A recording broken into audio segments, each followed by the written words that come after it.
안녕하세요. 하늘나라 찬송 이야기를 전하고 있는 늘찬양교회 김영수 목사입니다. 매월 셋째 주에는 건강 설교를 하고 있는데 오늘은 평판 또는 팬덤이라고 불리는 내용에 대하여 평판을 점검하라는 제목으로 말씀을 전하려고 합니다. 여러분 중에는 평판, 팬덤, 그러면 저게 뭔 단어지? 하며 의아하게 여기실 분도 계실 것이라고 생각합니다. 그만큼 팬덤은 우리에게 생소하고 낯선 단어입니다. 하지만 AI로 대변되는 4차원의 시대, 팬데믹으로 인한 비대면 시대를 살아가는 우리들에게는 꼭 알고 대비하여야만 하는 아주 중요한 단어라는 사실입니다. 저는 오늘 평판, 팬덤에 대하여 4가지 모습으로 살펴보려고 합니다. 첫째는 평판이란 무엇인가? 둘째, 현재의 평판을 점검하라. 셋째, 평판 요소에 집중하라. 넷째, 미래의 평판을 경영하라는 내용으로 말씀을 증거하려고 합니다. 첫째, 평판이란 무엇인가에 대하여 말씀을 드립니다. 팬덤의 문화는 쉽게 이야기해서 페이스북이나 유튜브에 보면 크리에이터들이 많은 시간과 열정을 들여가지고 동영상의 작품을 올려놓고는 구독과 좋아요를 꼭 눌러주세요. 저에게는 큰 힘입니다. 라고 말하고 있는 것을 들을 수 있었을 것입니다. 그런가 하면 쿠팡이나 네이버 쇼핑 등에서 책이나 물건 등을 사고 나면 그 사용해본 후기에 대하여 좋았다, 나쁘다, 개선할 점 등을 댓글로 적어달라고 하는 안내문 등을 보았을 것입니다. 바로 이렇게 좋아요, 구독, 사용해본 경험의 리뷰와 댓글들을 가르쳐서 팬덤이다 라고 말하고 있는 것입니다. 그리고 이런 팬덤을 평가함에 있어서 좋은 평판을 받아야만 기업이나 개인이 성공할 수 있다는 것입니다. 그러다 보니 쿠팡 파트너스와 같은 1인 미디어 커머스라는 직업도 새롭게 생겨났습니다. 과거에는 텔레비전 홈쇼핑에서 연예인들이 고액의 출연료를 받고 텔레비전 광고를 하면 너도 나도 물건을 사느라 금방 매진이 되었죠. 근데 지금은 인류 탤런트인들이 광고를 해도 별 관심이 없습니다. 오히려 지금은 파워 유튜브들이 특정 상품에 대한 리뷰의 전문성을 가지고 일관성 있게 알려주다 보니 미디어 커머스들의 리뷰를 더 신뢰하고 그런 모습 때문에 그 물건을 구매합니다.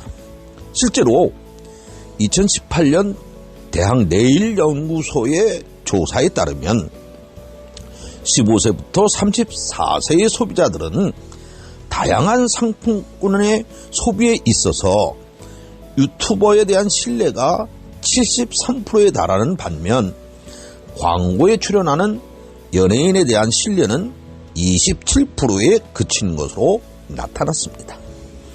일종의 팬덤 기반의 소비 문화가 우리 사회에 깊숙이 뿌리내리고 있다는 것을 반증해주는 조사 결과입니다.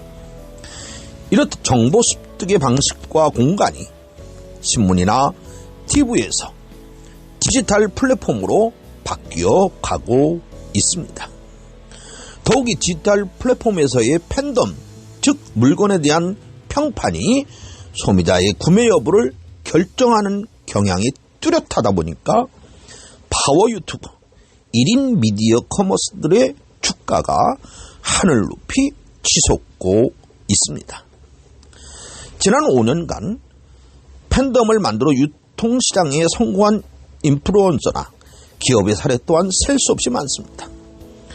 가장 앞서 나가는 시장이 중국인데 그 중국의 온라인 방송에 기반한 미디어 커머스 마켓으로 알리바바의 광군제와 왕흥마켓을 대표 예로 들을 수가 있습니다. 알리바바의 광군제의 세일 행사에서는 하루 동안 45조 원의 매출을 올리기도 했습니다. 그리고 왕흥마켓의 2020년 예상 매출액은 193조 원으로 내다보고 있습니다. 두 번째, 현재의 평판을 점검하라는 내용으로 말씀을 드립니다. 저는 한국 교회를 평가하는 일에 팬덤 문화를 접목해서 생각해 보려고 합니다. 한국 교회는 세계 교회 역사상 유례 없는 대부흥과 교회 성장을 이루었습니다. 한국 경제의 발전과 더불어서 십자가만 세워져도 저절로 교회들이 모여드는 대부흥의 시대가 있었죠.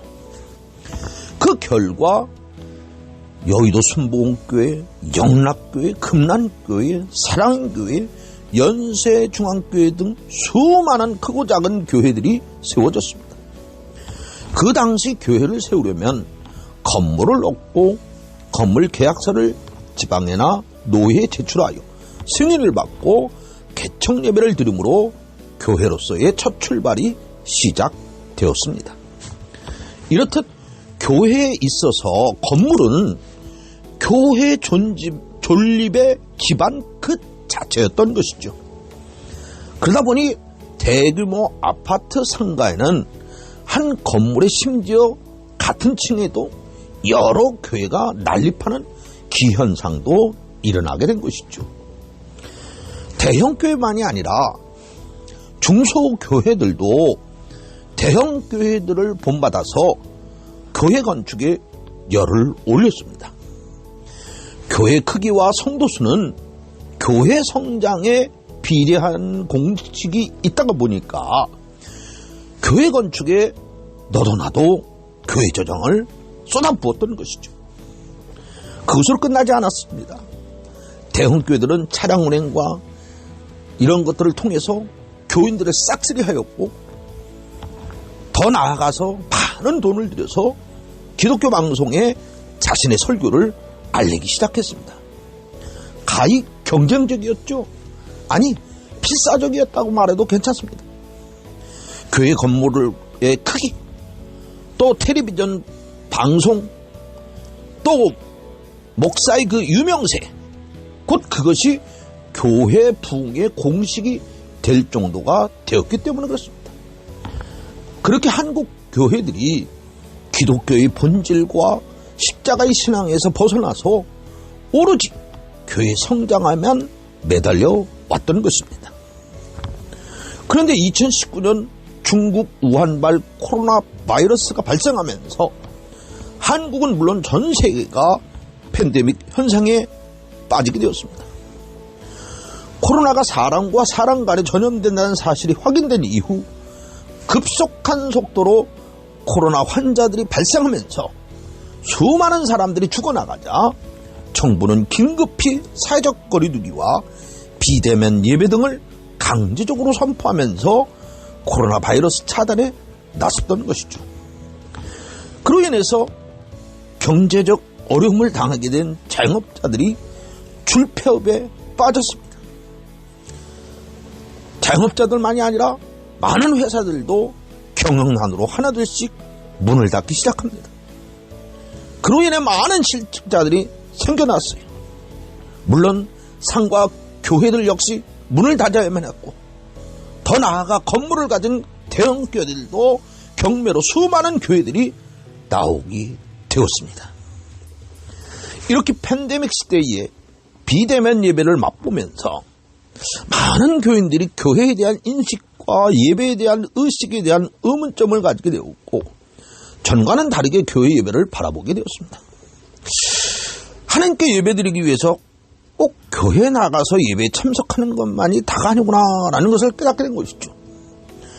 그러면서 교회의 크기, 교인 수, 목사 이름이 중요한 것이 아님을 알게 된 것이죠. 성도들도 이제 자신의 영혼을 위해서 각자 도생하는 시대가 열린 것입니다.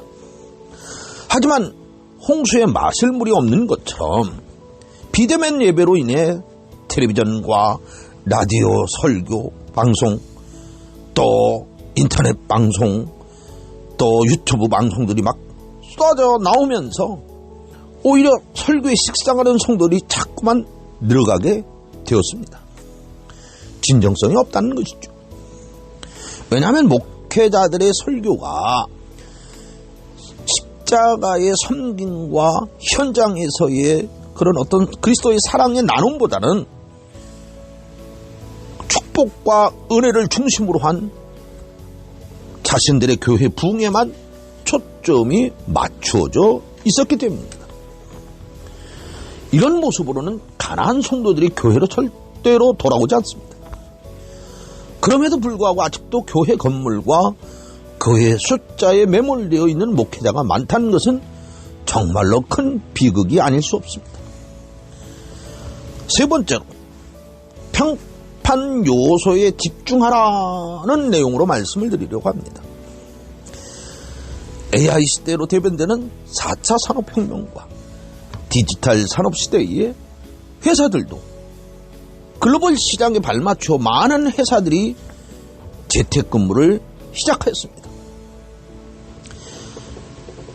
신제품 개발과 양방향 서비스, 혁신성, 근무환경, 인재관리 등 회사가 살아남기 위한 각종 대안들을 제시하며 새로운 트렌드를 찾고 있습니다. 김미경의 리프트라는 책과 김난도 교수님이 최근에 쓴 트렌드 코리아 2021년의 책에서도 그랬고, 명견만리의 강연에서도 그랬고, 팬데믹 시대, 언택트 시대에 내게 맞는 플랫폼을 따라 미래의 평판을 경영하기 위해서는 먼저 자신의 평판 요소를 점검하고 그 잘못된 것을 수정하기 위하여 계획을 세우고, 그런 후에는 지금 즉시 실행하라는 원리를 따라 즉각적으로 움직여야 한다고 말하고 있습니다.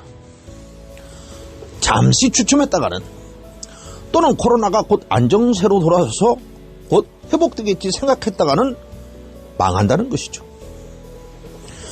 개인만이 아니라 교회들도 자신의 모습을 돌아보며 내 교회의 실상을 점검하고 더불어 미래의 트렌드를 개발하고 새로운 플랫폼에 올라타서 전진하지 않으면 교회도 붕괴되어 없어진다는 사실을 명심해야 한다는 것입니다.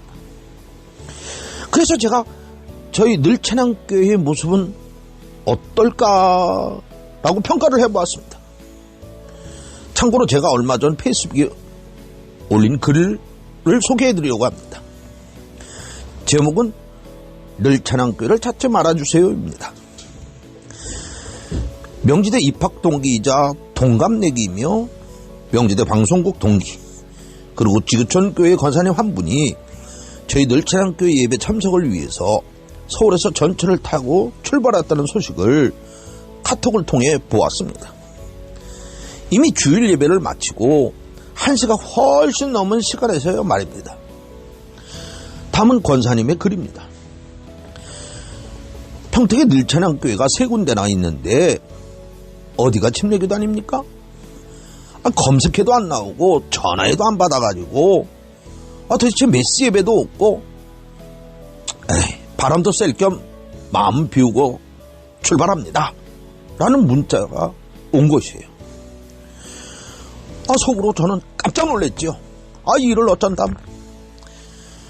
저희 늘찬양교회는요, 만 33년 된 교회지만 제가 은퇴를 결심하고 모든 것을 내려놓고 교회를 나왔는데, 저를 따라 나온 그 10여 명 교인들이 모여가지고 예배를 드리고 있다 보니까 교회 간판도 없습니다. 심지어 알리는 썬팅도 십자가 종탑도 없습니다. 그래서 보니까 사전 연락이 없으면 저희 교회를 찾을 수가 없어요. 물론 과거 늘차량교회는 개척 후 5년 만에 지하 1층, 지상 3층 260평에 건축된 교회 건물을 가지고 있었지만 지금은 상가 2층에서 이름 없이 예배 드리고 있습니다. 저희 늘찬양교회를 찾아오지 마시고 유튜브와 늘찬양하는 삶이라고 하는 홈페이지를 통해서 응원해 주시기를 부탁드립니다. 더욱이 지금은 비대면 예배 시대이니 더욱 그렇게 해 주시기를 부탁드립니다. 정말 박 권사님께 죄송합니다. 부디 편히 살펴 올라가시기를 기도합니다. 행복한 주일 보내세요. 감사합니다. 늘찬양교회 김영수 목사 올림. 그렇습니다. 저희 교회는 건물이 없습니다. 조그만 상가 2층에 교회 간판도 알림 썬팅도 십자가 종탑도 없는 교회가 늘찬양교회입니다. 그런 늘찬양교회가 이 시대에 생존할 확률은 얼마나 될까요? 아마 10%도 안 될 것입니다. 그럼에도 불구하고 저희 교회는 팬데믹 시대, 비대면 예배 시대를 맞이하여 복음을 전할 수 있는 절호의 기회를 맞이했다고 반기며 기뻐하고 있습니다. 그 이유가 무엇일까요? 진짜는 교회 재정이 안정하다는 것입니다. 자영업자들과 교회들이 무너지는 이유가 무엇입니까? 물질 문제입니다. 코로나로 인해서 수입이 끊긴 데다 임대료는 매달 내다 보니까 그 물질적인 그 어려움을 감당하지 못하고 폐업을 하는 것입니다. 근데 저희 교회는 처음부터 주중에는 독서실을 함께 운영하면서 임대료를 해결해 왔습니다. 뿐만 아니라 목사인 제가 일하는 목회자가 되어서 일주일에 2일 회사에 나가서 일하다 보니까 고정적인 수입이 있기 때문에 재정적인 어려움이 인해서 교회가 문을 닫는 일은 결코 없다는 것입니다. 두 번째로 다양한 콘텐츠의 설교를 해오고 있었다는 것입니다. 교회 건물도 멋진 음향시설도 없다 보니까 제가 목회에 걸어야 할 승부수는 설교 하나밖에 없었습니다. 교인도 많지 않다 보니까 더욱 설교 준비에 충실할 수가 있었어요.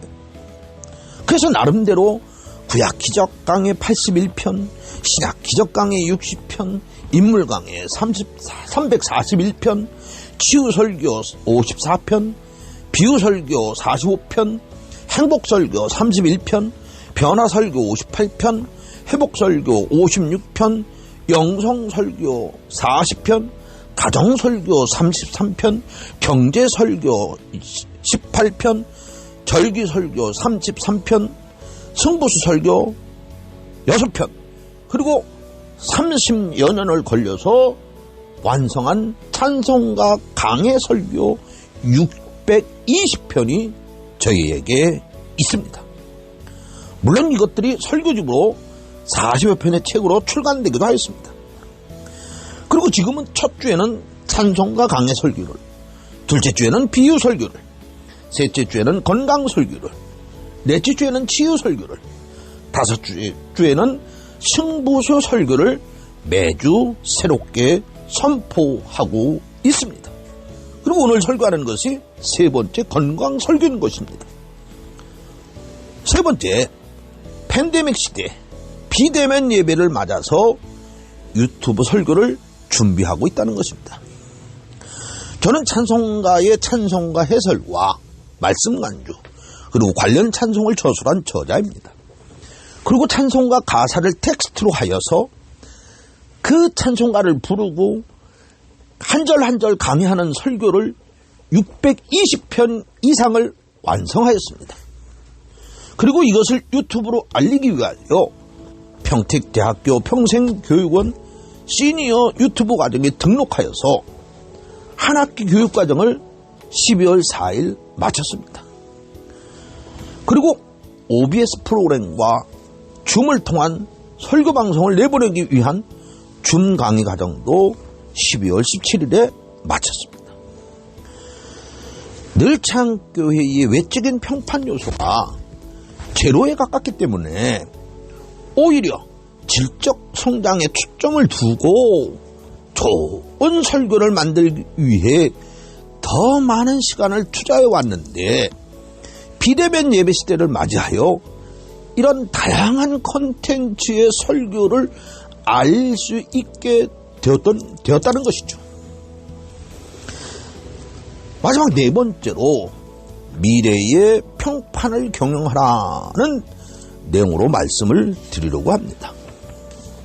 첫째로 팬데믹 언택트 시대에 맞추어 새로운 플랫폼과 트렌드에 적응하라는 것입니다. 유튜브라는 회사가 세계 최고의 브랜드가 되기 전까지 맨 처음 물건을 배달하고 전자결제를 해주는 회사였습니다. 그리고 뒤이어 미팅 상대를 찾아주는 이름 없는 작은 회사였어요. 그러다가 당시 캠코더로 사진을 찍어서 친구들과 돌려보는 것이 유행임을 보고서 독자가 동영상을 찍어 올리는 플랫폼을 만들어서 영상을 내보내기 시작했지요. 그런 후에 독자가 쏟아졌습니다. 구글이 이런 가능성을 보고 거액을 들여 유튜브를 인수합니다.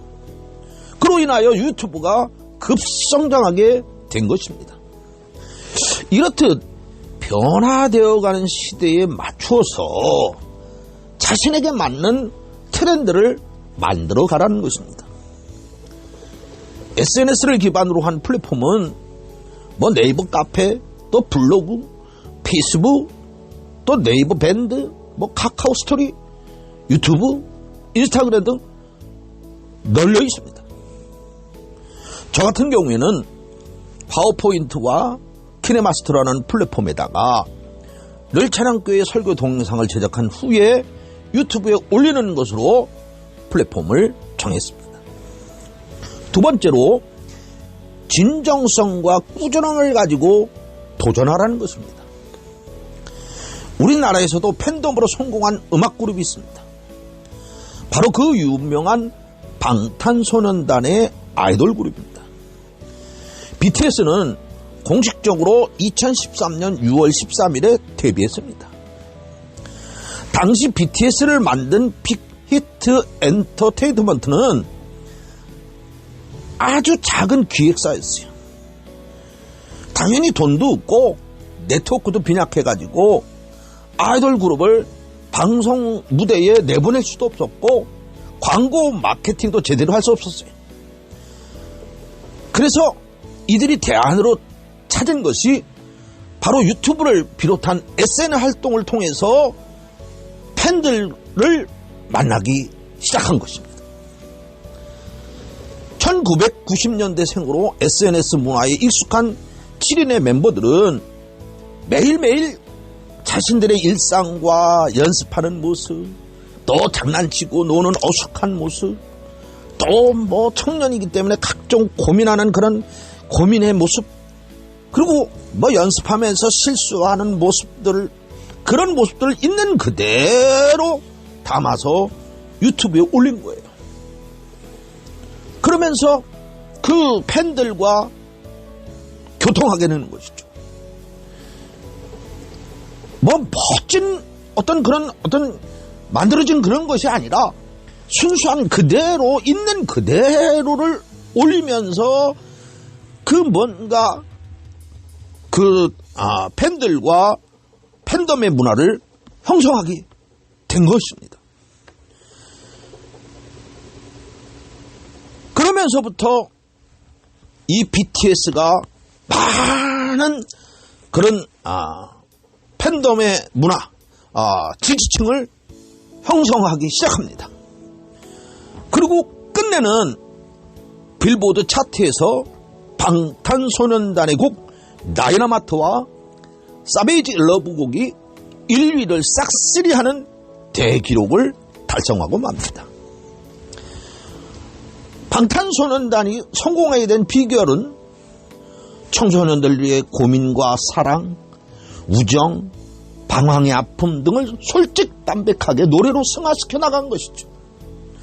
바로 진정성과 꾸준함이 방탄소년단의 성공의 열쇠였던 것입니다. 그동안 저는 찬송가라고 하는 하나의 트렌드를 가지고 줄기차게 33년을 달려왔습니다. 그리고 이 모든 좌표에는 정직성, 진실함, 꾸준함이 생명이었습니다. 이제 유튜브에 저희 찬송가 강해가 올라가고 있는데 대박이 나든 안 나든 그거하고는 상관이 없습니다. 계속해서 저희는 찬송가 강해, 비유 설교, 건강 설교, 치유 설교, 승부수 설교 등을 꾸준하게 올릴 것입니다. 세 번째로 협업체제를 가져야 한다는 것이죠. 저 혼자서 열심히 준비하여 동영상을 올린다고 성공하는 것이 아닙니다. 협업이 필요합니다. 아까 방탄소년단이 그 SNS 활동을 통해서 많은 팬덤의 그 동역자 친구들을 이렇게 만들어 놓음으로 말미암아 성공할 수 있었던 것처럼 저 역시 이 동영상 프로그램을 유튜브에 올리는 데 있어서 협업이 필요하다는 것이죠. 그래서 찬송가 큐티를 올리는 데 있어서는 올포워십과 협업을 하고 있고요. 또 5개의 동영상 설교를 만드는 데 있어서 파워포인트, 썸네일을 만드는 일, 그리고 인트로 영상을 만드는 일, 이런 것들을 다 곁에 있는 동역자들이 해주고 있습니다. 앞으로도 줌과 OBS 프로그램들 통해서 현장 설교의 동영상을 만들어서 내보낼 예정입니다. 결론으로 말씀을 드립니다. 오늘 본문에 진실로 너희에게 이르노니 무엇이든 너희가 땅에서 매면 하늘에서도 매일 것이요 무엇이든 땅에서 풀면 하늘에서 풀리리라. 진실로 다시 너희에게 이르노니 너희 중에 2사람이 땅에서 합심하여 무엇이든지 구하면 하늘에 계신 내 아버지께서 저희를 위하여 이루게 하시리라. 2-3사람이 내 이름으로 모인 곳에는 나도 그들 중에 있느니라고 말씀하고 있습니다. 지금은 코로나 시대입니다. 앞으로 다가올 애프터 코로나 시대에 나는 어떤 신념과 철학을 가지고 어떻게 이 위기를 헤쳐나가야 할까? 바로 여기에 대한 물음이 있어야 합니다. 그리고 또한 분명한 답을 가지고 있어야 합니다. 그러기 위해서는 좋은 팬덤을 만들 수 있도록 먼저 자신의 평판에 대한 철저한 자기점검과 분석이 있어야 합니다. 그리고 이에 대응하여 적절한 적응과 수정을 걸쳐서 나만의 멋진 팬덤을 만들어가야 합니다. 그런 원동력과 추진력에는 정직성, 진실함, 꾸준함이 생명이라는 것도 잊어서는 안 됩니다. 더불어 독불장군이 아니고 동역자들과 함께 소통하며 협력해 나간다면 한층 더 좋은 결과를 만들어낼 수 있다는 것입니다. 참으로 이 어려운 코로나의 위기 때에 위기를 기회로 만들어가는 저와 여러분의 모습 되어지기를 주님의 이름으로 축원합니다.